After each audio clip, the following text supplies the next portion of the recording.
Alright, we're going to be doing an oil change. 1992 Toyota Corolla with the 4A-FE engine. All the other ones are pretty similar too. The oil drain bolt is 14 millimeter. It's at the front of the oil pan right there. There's the splash guard. You can put it up on jack stands or whatever, but I just did it the lazy way. I've already loosened it, so. When you get it almost all the way out, you put your oil pan underneath just so you don't leak everything out everywhere.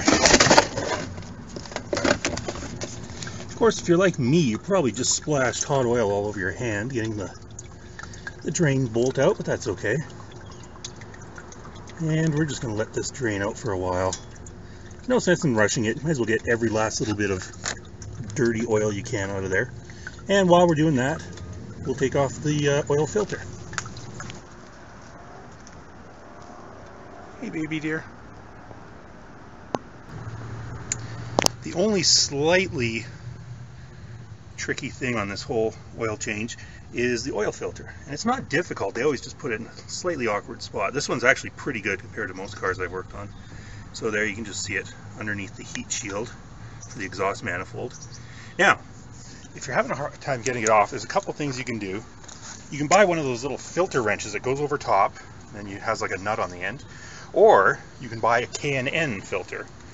They cost a few dollars more, but they have a built-in 1-inch nut that makes it super easy. Third thing, strap wrench. Strap wrench, worth its weight in gold. You don't use it very often, but when you need it, you really need it. So, I've already loosened it with my strap wrench.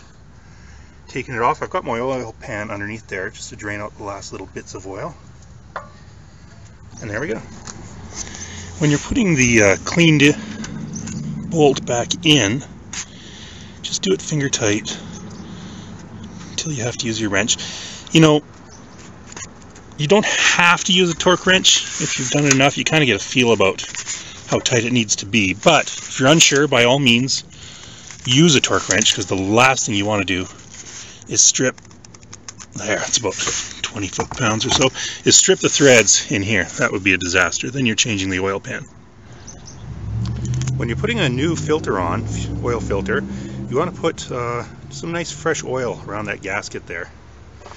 And what that does, creates a nice seal, and it also prevents the gasket from fusing to the block. If you put it on dry, it's possible. It's happened to me once. I forgot to put oil on there. And if you forget that and it's fused on there and you put a new filter over top, it's just going to leak oil everywhere. And you just do it nice and snug, hand tight. You don't really have to use a wrench here. I'm not going for tightness, just nice and snug. Okay, I just put the oil in there, used a funnel, put the cap back on. Now, all we have to do, start up the engine, run it up to like 2500 RPM just for a few seconds to get everything primed up. Make sure the oil light is not staying on. It's important. And then afterwards, use the dipstick, check the fluid level, make sure it's at the proper level, add a little more oil if you have to, and look underneath just to make sure there's nothing dripping. You accidentally forgot to put on a filter or a plug. It's possible, it can happen. And that's it. Easy to do yourself.